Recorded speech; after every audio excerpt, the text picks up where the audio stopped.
فأعوذ بالله السميع العليم من الشيطان الرجيم من همزه ونفخه ونفثه.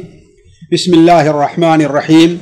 يا أيها الذين آمنوا إن جاءكم فاسق بنبأ فتبينوا أن تصيبوا قوما بجهالة فتصبحوا على ما فعلتم نادمين واعلموا أن فيكم رسول الله لو يطيعكم في كثير من الأمر لعنتم ولكن الله حبب إليكم الإيمان وزينه في قلوبكم وكره إليكم الكفر والفسوق والعصيان أولئك هم الراشدون فضلا من الله ونعمة والله عليم حكيم.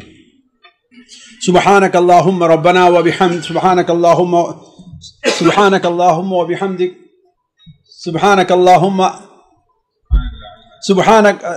سبحانك لا علم لنا إلا ما علمتنا إنك أنت العليم الحكيم. رب اشرح لي صدري ويسر لي أمري واحلل عقدة من لساني يفقهوا قولي عزیز ساتھیوں اور پیاری بہنوں، السلام علیکم ورحمۃ اللہ وبرکاتہ. سورہ حجرات، جسے سورۃ الاخلاق اور سورۃ الآداب کہا گیا ہے، اس کی مبارک آیتوں پر گفتگو کا سلسلہ جاری ہے. آج ہم اور آپ آیت نمبر 6، 7 اور 8 کوشش کریں گے کہ کم سے کم یہ 3 آیتیں ضرور ہو جائیں، اور اگر 9 تک بھی پہنچ گئے تو بہتر رہے گا.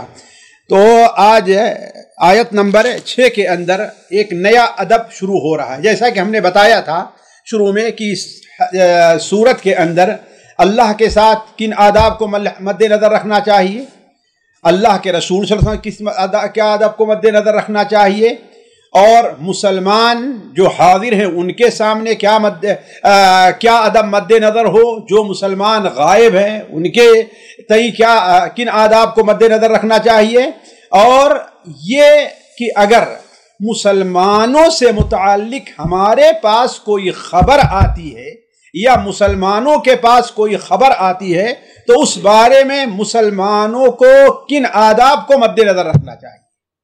تو اس سلسلے میں گویا کہ یہ تیسری کڑی ہے، جو آداب کا سلسلہ جاری ہے وہ تیسری کڑی ہے.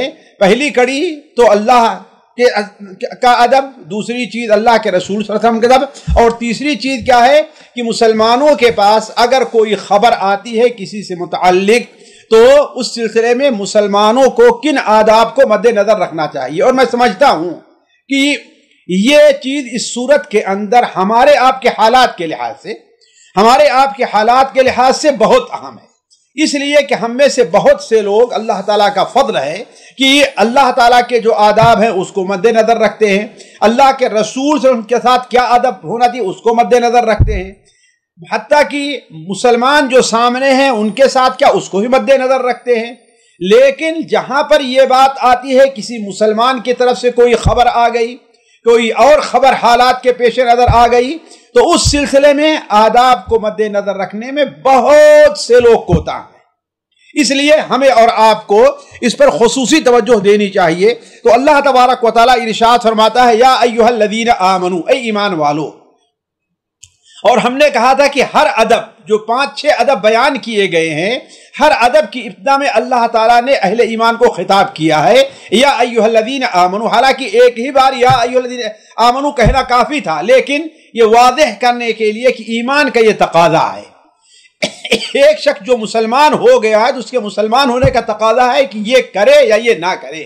تو یا ایھا الذین آمنو، اے وہ لوگوں جو ایمان لے آئے ہو، ان جاء اگر آئے تمہارے پاس، ان جاءکم اگر آئے تمہارے پاس، فاسقن کوئی فاسق، اگر تمہارے پاس کوئی فاسق آئے. فاسق کس کو کہتے ہیں؟ فاسق فسق یفسق کے معنی ہوتا ہے خارج ہو جانا، یعنی وہ شخص جو اللہ تبارک و تعالی کی اطاعت سے خارج ہو گیا ہے وہ فاسق ہے. ویسے اصطلاح کے اندر فاسق کہا جاتا ہے عام طور پر اس شخص کو جو گناہ کبیرہ کا ارتکاب کرتا ہے اور اس کے اوپر اصرار سے کام لیتا ہے وہ فاسق ہوتا ہے. البتہ جس سے گناہ کبیرہ ہو اور وہ فوراً توبہ کر لے، جیسا کہ بہت سے صحابہ ہیں رضوان اللہ علیہم اجمعین، تو ان کے اوپر فاسق کا اطلاق نہیں ہو۔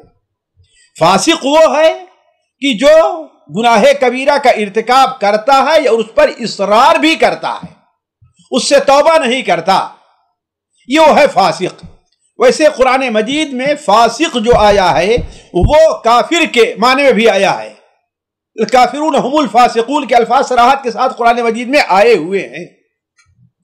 تو سأریکم دار الفاسقین، فاسقین سے مراد کیا ہے؟ وہاں پر وہ کافر لوگ ہیں، ایسے بہت سی جگہوں پر۔ تو کہنے کا مطلب یہ ہے کہ فاسق کا ایک جو عام معنی ہے وہ کیا ہے؟ کافر بھی اس میں شامل ہے۔ ہر وہ شخص جو اللہ تعالیٰ کی اطاعت سے خارج ہو گیا ہے، باغی ہو گیا ہے، وہ فاسق ہے۔ البتہ اس میں کافر بھی ہے اور غیر کافر بھی ہے۔ ویسے اصطلاح کے اندر فقہا کے کا فاسق اس شخص کو کہا جاتا ہے جو کبائر کا ارتکاب کرتا ہے، جو کبائر کا ارتکاب کرتا ہے۔ تو اللہ تعالیٰ فرماتا ہے کہ یا ایھا الذین آمنو، اے ایمان والو، ان جاءکم فاسق، اگر آئے تمہارے پاس کوئی فاسق، کیا آئے؟ بنبئن، کوئی خبر لے کر کے، کوئی خبر، نبأ کہتے ہیں کسی اہم خبر کو جو انسان کے لیے بہت اہم ہو، اس میں انسان کا بہت بڑا فائدہ یا انسان کا بہت بڑا نقصان ہو۔ یہ سورہ نبأ ہے، شروع کے اندر جیسے آنتے ہیں نعوذ باللہ من ذلک، عما يتساءلون عن النبأ العظیم، عما يتساءلون عن النبأ العظیم۔ اس طریقے سے وہ جو ہے ہدہد نے کہا تھا جئتکم بنبأ یقین، سبا کے بارے میں ایک یقینی خبر، بڑی اہم خبر لے کر کے آیا ہوں۔ تو اسی سے اصل میں علماء کہتے ہیں نبی بنا ہوا ہے، اس لیے کہ وہ اللہ تبارک و تعالیٰ کی طرف سے خبر بندوں کے پاس جو لے کر کے آتا ہے، دربت وہ اہم خبر ہوا کرتی ہے، اور اس میں انسان کے لیے قبول کرنے میں بہت بڑا فائدہ ہوتا ہے، نہ قبول کرنے میں بہت بڑا نقصان ہوتا ہے۔ تو نبأ کے معنی اصل تو خبر ہے، لیکن ایسی خبر کو بلاغت کے طور پر کہا جاتا ہے جو خبر بڑی اہم ہو، اور اس خبر کے اندر قبول کرنے نہ قبول کرنے میں اس میں انسان کا بہت بڑا نفع یا اس میں بہت بڑا ضرر اس میں مضمر ہو۔ تو اللہ تعالیٰ فرماتا ہے یا ایھا الذین آمنو، اے ایمان والو، ان جاءکم فاسق بنبئن، اگر آپ کے پاس کوئی فاسق آئے، کیا تم لوگوں کے پاس کوئی فاسق آئے، بنبئن، کوئی خبر لے کر کے، تو ایسی صورت میں تمہارا معاملہ کیا ہونا چاہیے وہ بتایا جا رہا ہے۔ تو ان جاءکم فاسق بنبئن، اگر کوئی فاسق خبر لے کر کے آئے تو فتبینوا، یہ نہیں کہ اسے جھٹلا دو، یہ نہیں کہ اسے رد کر دو، یہ نہیں کہ اسے بھگاؤ گالی دے کر کے، اور یہ نہیں کہ اسے قبول کر لو، دونوں صورتیں جو ہیں وہ نہیں ہیں۔ کیا ہے؟ فتبینوا، اس کے بارے میں وضاحت طلب کر لو، اس کی تلاش کر لو، چھان بین کر لو، بیان سے ہے یعنی اس کا بیان طلب کر لو۔ اور اس کی مزید وضاحت وہ دوسری قرآت کرتی ہے جس کے بارے میں فتثبتوا، یعنی اس کے بارے میں تم کیا ہے، ثبوت تمہارے اوپر صحیح، یعنی یقین کر لو، اس کی تحقیق کر لو دوسرے الفاظ میں۔ تو ان جاءکم فاسق بنبئن، اگر تمہارے پاس کوئی فاسق کوئی خبر لے کر، کوئی اہم خبر لے کر کے آتا ہے تو فتبینوا، اس کے بارے میں تم تحقیق کر لو، یعنی اس پر عمل کرنے کے سے پہلے اس کے بارے میں تم تحقیق کر لو۔ کیوں؟ وجہ کیا ہے؟ اس ڈر سے، اس خوف سے، اس چیز سے بچنے کے لیے، کس سے؟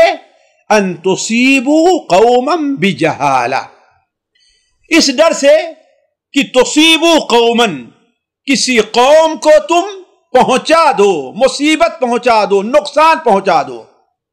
مصیبت اصابہ یصیبو کے معنی پہنچنے کو ہوتا ہے، اور یہاں خاص پہنچنا کیا مراد ہے؟ کوئی تکلیف دے، اسی سے ہمارے آپ کا مصیبت بنا ہوا ہے۔ تو ان تصیبوا قوما، یہ کہ تم پہنچا دو کسی قوم کو، کیا پہنچا دو؟ کوئی مصیبت، کوئی پریشانی، یعنی تم ان کے ساتھ کوئی ایسا معاملہ کر جاؤ کہ جس میں ان کے لیے نقصان کا سبب بن جائے۔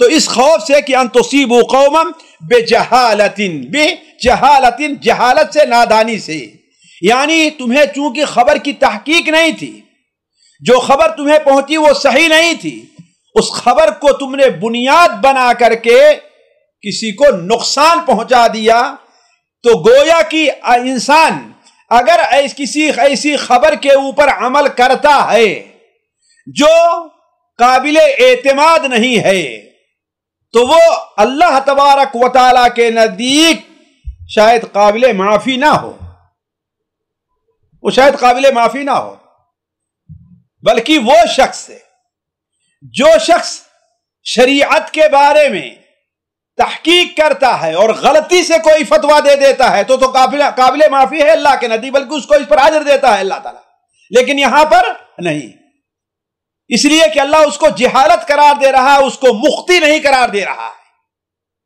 تو ان تصیبوا قوما بجہالۃ، ہو سکتا ہے کہ کسی قوم کو تم نادانی اور جہالت سے کوئی نقصان پہنچا بیٹھو، پھر کیا ہو؟ فَتُصْبِحُوا عَلَى مَا فَعَلْتُمْ نَادِمِينَ، پس تم ہو جاؤ عَلَى مَا فَعَلْتُمْ، جو کچھ تم نے کیا ہے اس کے اوپر شرمندہ۔ آیت کا مفہوم ساتھیوں بالکل واضح ہے۔ اپنے آسان الفاظ میں ہم یہ کہہ سکتے ہیں کہ اگر ہمارے پاس، آپ کے پاس کسی شخص سے متعلق، چاہے وہ ہمارا دوست ہے، چاہے ہمارا دشمن ہے، چاہے ایک ہے چاہے جماعت ہے، پوری جماعت پوری قوم کے بارے ہی میں اگر کوئی شخص ہمیں کوئی خبر لے آ کر کے دیتا ہے تو اس کو عملی جامہ پہنانے سے پہلے، اس کے بارے میں کوئی رائے قائم کر لینے سے پہلے اس کی تحقیق ضروری ہے۔ کیوں؟ اس کا نتیجہ کیا ہوگا؟ اس لیے کہ ہم اگر اس کی تحقیق نہیں کیے تو جس کے بارے میں یہ خبر پہنچائی جا رہی ہے، ہم نادانی میں اسے کوئی نقصان پہنچا جائیں گے، اس کے خلاف کوئی ہم کارروائی کر لیں گے۔ مثال کے طور معمولی چیز ہے، اسے اگر ہمیں کوئی چیز دینا ہے، مثال کے طور پر ایک شخص آیا اور اس نے ہم سے کچھ قرض مانگا، ہم نے اس سے وعدہ کر لیا کہ ٹھیک ہے اگلے ہفتے فلاں دنانہ ہم تمہیں دے دیتے ہیں، لیکن درمیان میں ایک شخص آیا اور کہا کہ وہ جو آپ سے قرض مانگ رہا ہے وہ بڑا نالائق آدمی اور اپنے پیسے کو وہ ناجائز حرام کام میں اڑاتا ہے۔ ہم نے ایک رائے قائم کر لی اور اسے قرض دینے سے رک گئے اور کہا واپس کر دیا اس کو۔ حالانکہ ضروری یہ ہے، تو یہ کوئی بھی معمولی بھی چیز ہو سکتی ہے، بڑی بھی چیز ہو سکتی ہے، کسی قوم کے اوپر حملہ بھی ہو سکتا ہے۔ اور یہاں پر بیان کر دوں کہ عموماً یہاں پر مفسرین نے ایک اس آیت کا سے متعلق ایک واقعہ نقل کیا ہے، میں اسے سبب نزول تو نہیں کہتا، یا اگر سبب نزول بھی کہا جائے، لیکن یہ بات پہلے ہی سے میں کہہ رہا ہوں کہ یہ واقعہ صحت کو نہیں پہنچتا، بڑی مشکل سے کھینچ تان کر کے کوئی صحت کو پہنچا سکتا ہے اس کو، اس لیے کہ جتنی روایتیں مسند احمد وغیرہ میں آئی ہوئی ہیں وہ ساری کے ساری ضعیف ہیں، کوئی قابل اعتماد نہیں ہے۔ اب مجموعہ طرق کی بنیاد پر کوئی اسے تقویت دینا چاہے تو الگ مسئلہ ہے، لیکن علی کل حال وہ حدیث ضعیف ہے۔ وہ کیا کہ اللہ کے رسول صلی اللہ علیہ وسلم کے پاس جب قبیلے بنو مستلق کے لوگ، جن میں سے آپ کی بیوی حضرت جویریہ رضی اللہ تعالی عنہا تھی، ان کے والد حارث ابن ضرار آپ صلی اللہ علیہ وسلم کے پاس جب آئے، پہلے تو آئے تھے کس لیے؟ اپنی بیٹی کو واپس جانے کے لیے، لیکن بیٹی واپس جانے کے لیے تیار ہی نہیں ہوئی۔ تو علی کل حال قصہ لمبا ہے۔ جب مسلمان ہوئے، آپ صلی اللہ علیہ وسلم نے انہیں اسلام کے ارکان یہ ساری چیزیں بتلائی اور زکوٰۃ کے بارے میں ان سے کہا، تو وہ کہتے ہیں کہ ٹھیک ہے، میں جا رہا ہوں، اپنی قوم میں دعوت کا کام کروں گا، میری قوم کے جو لوگ مسلمان ہو جائیں گے ان کی زکوٰۃ کو میں اکٹھا کروں گا، آپ سال میں کے بعد اس وقت آپ اس تاریخ کو یا ان دنوں میں آپ کسی کو بھیجیے گا اور میں نے جو زکوٰۃ اکٹھا کی ہے اسے آپ کے پاس بھیج دوں گا۔ آپ صلی اللہ علیہ وسلم نے اس کے لیے کہا جاتا ہے کہ ولید ابن عقبہ ابن ابی معیط کو آپ صلی اللہ علیہ وسلم نے بھیجا ولید کی پہلے ہی بنو مستلق سے کافی ان میں اختلاف تھا اور لڑائی تھی. اب یہاں سے روایات کے اندر بڑا اختلاف ہے، لیکن خلاصہ یہ ہے کہ ولید گئے تو ان لوگ وہ انتظار میں تھے کہ اللہ کے رسول صلی اللہ علیہ وسلم کا قاصد آ رہا ہوگا. اب وہ لوگ ان کے استقبال کے لیے دور ہی سے جب دیکھا یا سمجھ گئے کہ آ رہے ہیں یا خبر ملی تو اپنے ہتھیار وغیرہ لے کر تیار ہوئے. تو ولید یہ سمجھے کہ یہ لوگ تو ہم سے کہیں پرانی دشمنی کی بنیاد پر ہم سے لڑائی کے لیے نہ آ رہے ہوں، لہذا ان کو وہیں چھوڑ کر کے اور بھاگ کھڑے ہوئے. وہ لوگ تو یہ انتظار کر رہے ہیں کہ اللہ کے رسول کا قاصد آ رہا ہوگا اور نہیں آیا. اور آ کر کے ولید نے اللہ کے رسول سے یہ کہہ دیا کہ اے اللہ کے رسول صلی اللہ علیہ وسلم، وہ لوگ تو مرتد ہو گئے اور ہمیں قتل کر دینا چاہے، میں بھاگ کر کے اپنی جان بچایا. اب یہ ان کو غلط فہمی ہوئی پرانی رنجش کی بنیاد پر، تو آپ صلی اللہ علیہ وسلم خاموش ہو گئے. لوگوں نے آپ کو مشورہ دیا کہ اے اللہ کے رسول صلی اللہ علیہ وسلم، اب ان کے اوپر فوراً حملہ کر دینا چاہیے. ان کی جرات کیسے ہے؟ خالد بن ولید جیسے لوگ موجود تھے. چنانچہ اللہ کے رسول صلی اللہ علیہ وسلم نے تھوڑا سا صبر سے کام لیا اور خالد بن ولید کو ایک فوج کی ٹولی دے کر کے بھیجا کہ جاؤ پہلے حقیقت حال کی بارے پتہ لگانا، پھر تم کوئی کارروائی کرنا. حضرت خالد بن ولید ابھی مدینہ منورہ سے آگے کچھ نکلے ہی تھے تو کیا دیکھتے ہیں کہ حارث ابن ضرار یعنی آپ صلی اللہ علیہ وسلم کے جو سسر تھے وہ اپنی قوم کے کچھ لوگوں کے ساتھ اور کچھ اونٹ اور بکریاں لے کر کے آ رہے ہیں. حضرت خالد بن ولید نے ان کا گھیرا کرنا چاہا. انہوں نے کہا کہ آخر آپ لوگ کہاں جا رہے ہیں؟ کہا کہ تمہاری ہی سرکوبی کے لیے تو جا رہے ہیں. کہا کہ وہ کیوں؟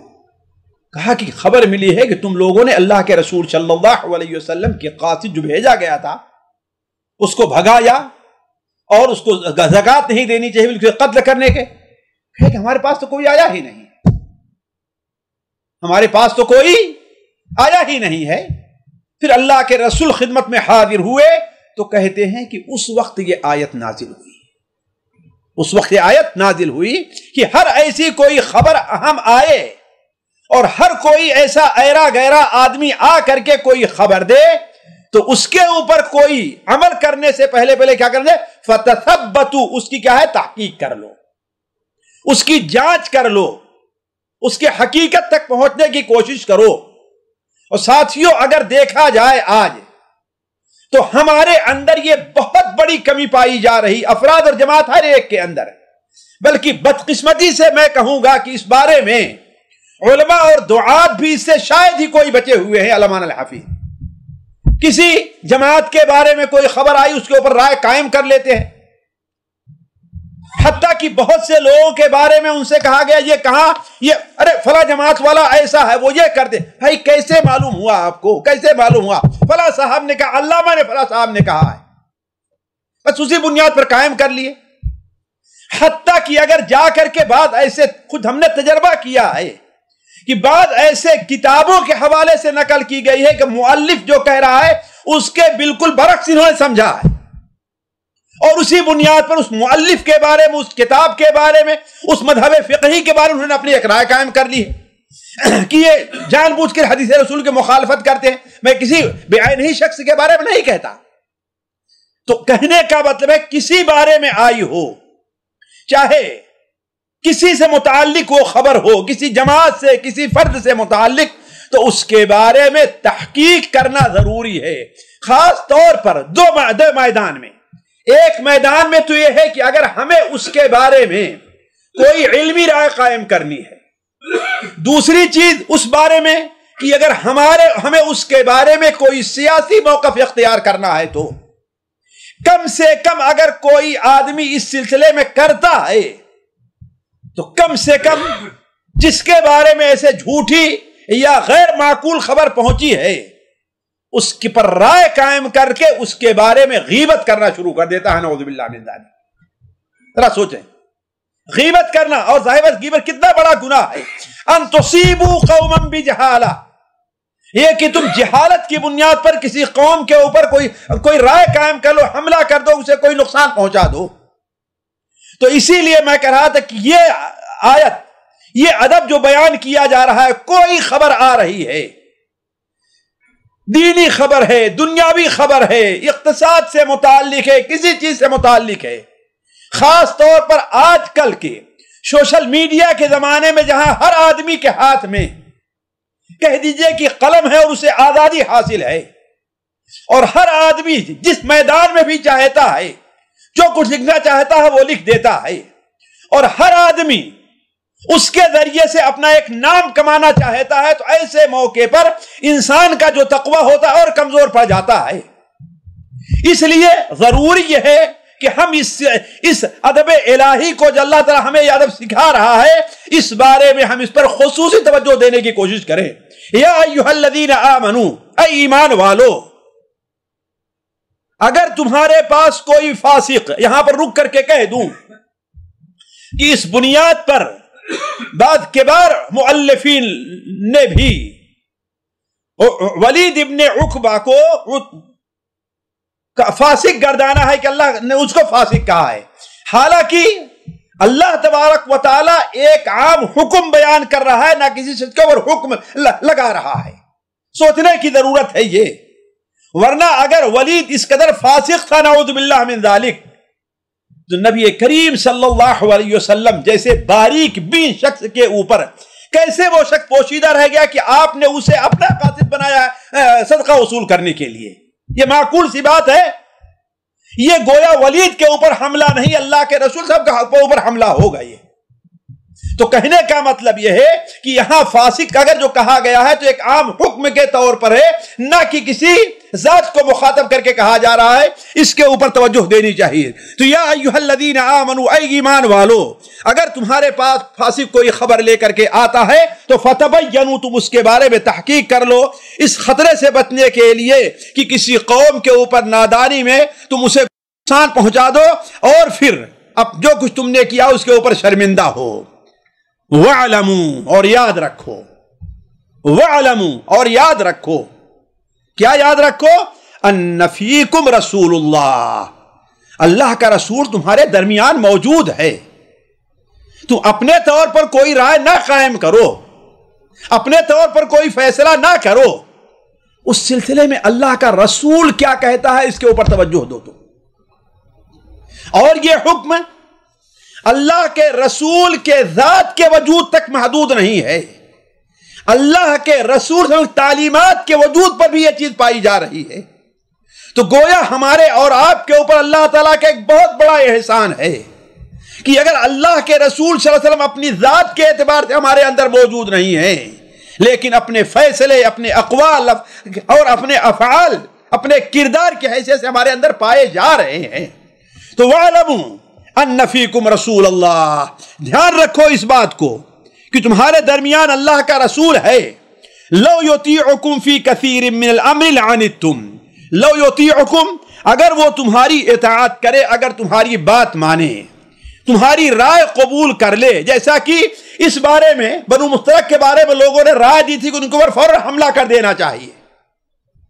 لو یطیعکم فی کثیر من الامر لعنتم، اگر تمہارے بہت سے معاملات میں اگر تمہاری اطاعت کر لے تو کیا ہوگا؟ لعنتم، تو تم مشقت کے اندر پڑ جاؤ گے، عنت اور پریشانی میں پڑ جاؤ گے، یہ تمہارے لیے پریشانی کا سبب بنے گا۔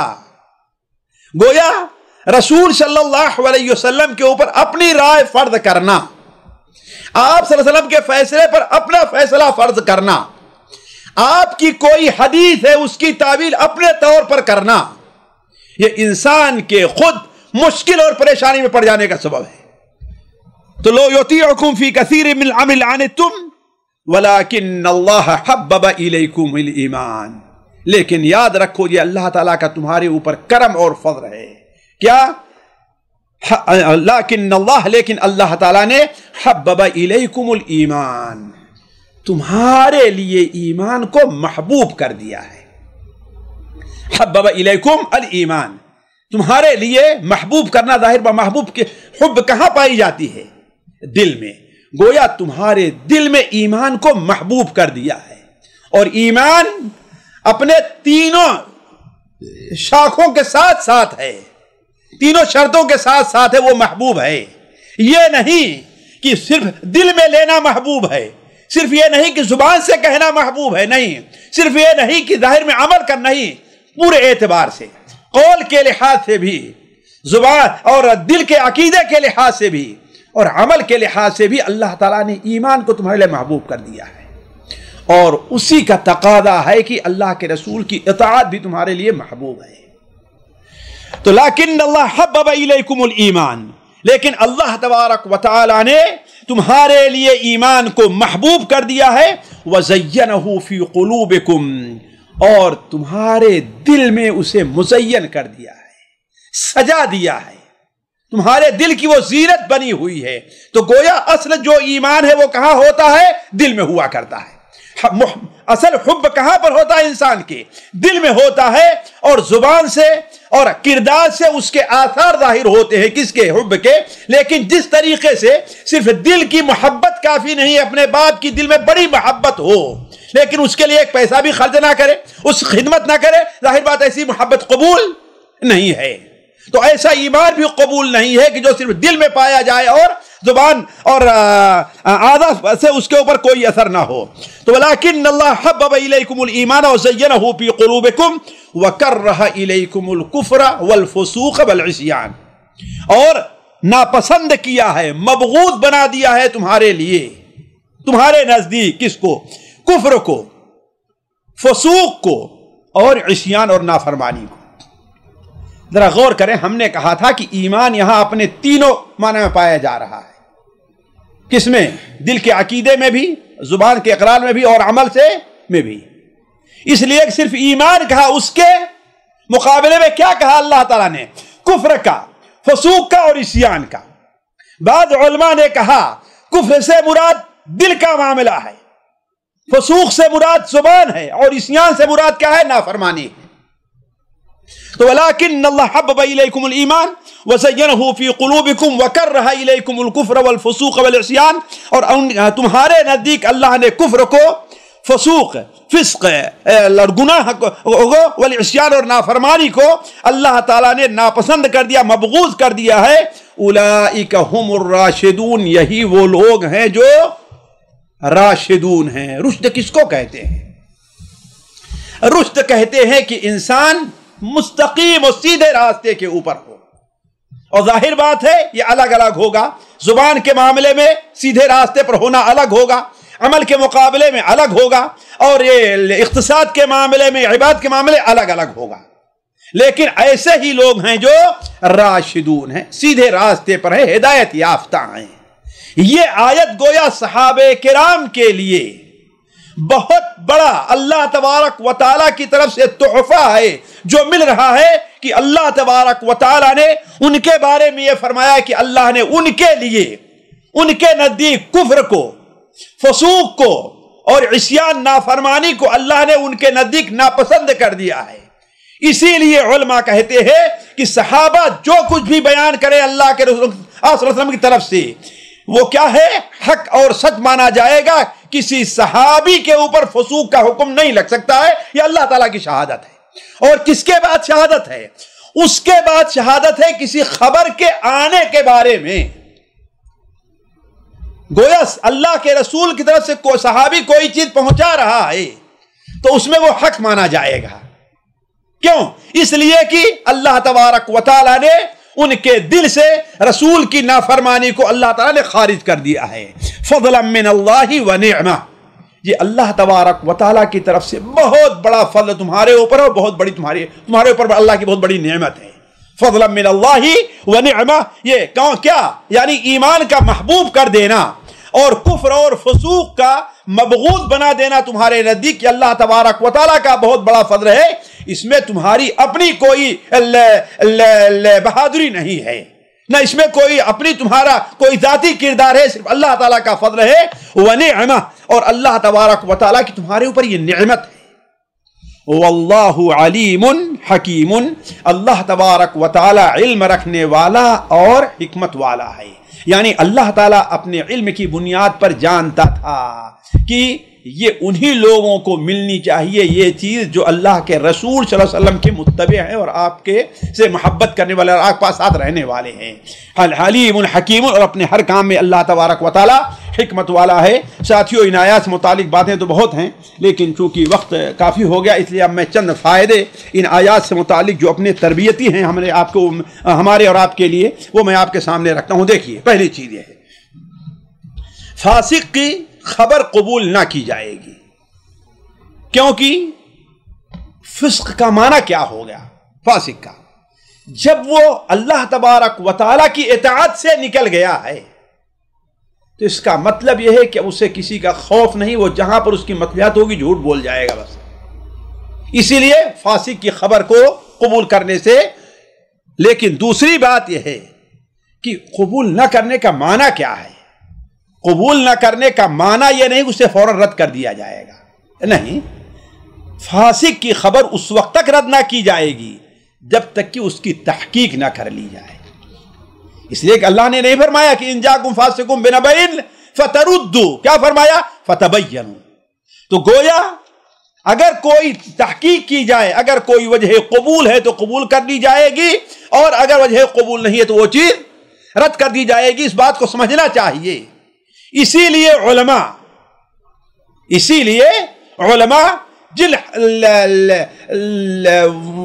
حدیثوں کے بارے میں معلوم نہیں رہتا اس کے بارے میں رکتے ہیں اور سوچتے ہیں کہ آیا کیا اس کی کوئی اور سند پائی جا سکتی ہے، نہیں پائی جا سکتی، کسی اور طریقے سے آئی ہے کہ نہیں آئی ہے. اور یہی بہت بڑی وجہ ہوئی ہے بہت سے علماء کے اپنی کتابوں میں ضعیف حدیث نقل کرنے کے کہ میرے پاس تو اس طریق سے آئی ہے، لیکن دیکھو کیا اس کے علاوہ کوئی اور طریق اس کا بھی ہو سکتا ہے کہ نہیں ہو سکتا ہے.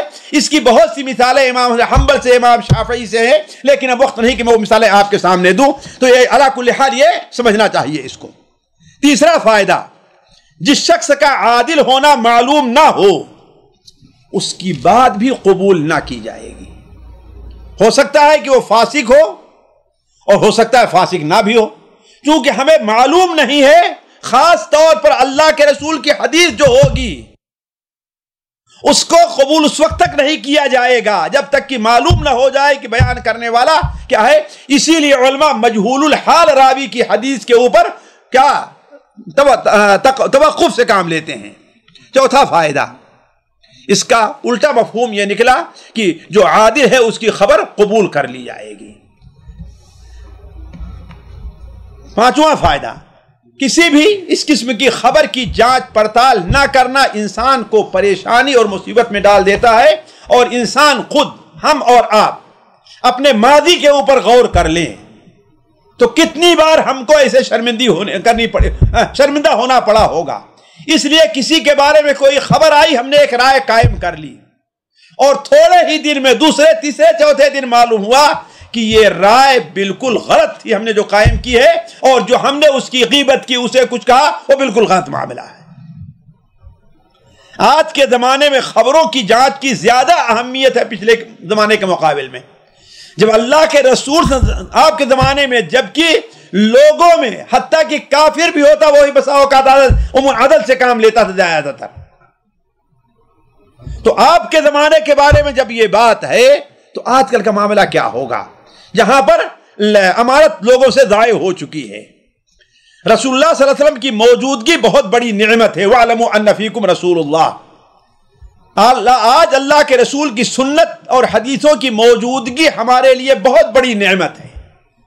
اس سے بڑی نعمت کیا ہوگی کہ اس کے ذریعے سے ہم صحیح راستہ، ہدایت کا صحیح راستہ معلوم کر لیتے ہیں. دوسری قوموں کے طریقے سے ان کے نبیوں کی جو وراثت ہے وہ ضائع ہو گئی، ایسا ہمارے نبی کے بارے میں نہیں ہے. رسول اللہ صلی اللہ علیہ وسلم اور آپ کی تعلیمات کو اپنے تابع بنانا انسان کے لیے پریشانی کا سبب ہے. ہمیں اللہ کے رسول کی تعلیمات کے تابع ہونا چاہیے، نہ کہ اپنے تابع اس کو بنانا چاہیے. ایمان اصل میں دل میں ہے، جیسا کہ حبب الیکم الایمان سے ظاہر ہے. ایمان کی محبت اللہ کی توفیق کے بغیر ممکن نہیں ہے، اسی لیے دعا کا حکم ہے۔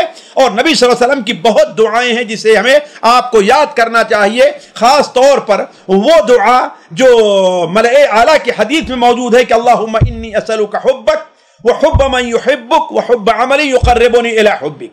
اسی طریقے سے وہ حدیث جو آپ صلی اللہ علیہ وسلم نے جو دعا غزوہ احد کے موقع پر کی تھی، اس وقت آپ صلی اللہ علیہ وسلم نے جو دعا کی تھی، اللہم حبب الینا الایمان وزینہ فی قلوبنا وکرہ الینا الکفر والفسوق والعصیان وجعلنا من الراشدین۔ ایک لمبی دعا حضرت رفاع رضی اللہ تعالیٰ عنہ سے جو مسند احمد کے اندر اور امام نسائی رحمہ اللہ کی عمل الیوم واللیلہ کے اندر موجود ہے، اس کو دیکھ لینا چاہیے۔ ایمان قول اور عمل اعتقاد کا نام ہے، کیونکہ اس آیت میں ایمان کے مقابل میں کفر یعنی دل کا عمل، فسق یعنی لسان کا عمل، اور عصیان یعنی عمل جوارح کو رکھا گیا ہے۔ یہ چند باتیں ہیں جو اس آیت سے متعلق آپ کے سامنے رکھی گئیں۔ اللہ تعالیٰ سے دعا ہے کہ اللہ تعالیٰ ہمیں اور آپ کو ان باتوں پر عمل کرنے کی توفیق عطا فرمائے، اور یہ ادب جو بڑا اہم بیان کیا گیا ہے، اس ادب کو اپنی زندگی میں اپنانے کے لیے اللہ تعالیٰ توفیق بخشے۔ والسلام علیکم ورحمۃ اللہ وبرکاتہ۔ سامعین کرام، ہمارے علمی اور عوامی دروس اور سوال و جواب کی مجلسوں سے آپ خود بھی مستفید ہوں اور اپنے دوست و احباب کے ساتھ بھی شیئر کریں۔ عین ممکن ہے کہ آپ کے شیئر سے کسی کی اصلاح اور آپ کے لیے صدقہ جاریہ بن جائے۔ واٹس ایپ پر اسلامک میسج حاصل کرنے کے لیے نمبر نوٹ فرمائیں: یعقوب عزیز 00966 5089 59707۔ واٹس ایپ سوال و جواب گروپ میں ایڈ ہونے کے لیے نمبر نوٹ فرمائیں: عبدالسلام عمری 00966 502627 622۔ نمبر بھیجتے ہوئے نام اور پتہ ضرور لکھیں۔ اسی طرح ہمارے یوٹیوب چینل اسلامی دعویٰ کو ضرور سبسکرائب کریں تاکہ ہماری ہر نئی اور اہم ویڈیو کی اطلاع آپ کو فوری حاصل ہو جائے۔ تمام دروس، مقالات اور سوال و جواب سیریز کے لیے ہماری مشہور ویب سائٹ www.islamidawah.com کا مشاہدہ کرتے رہیں۔ السلام علیکم ورحمۃ اللہ وبرکاتہ۔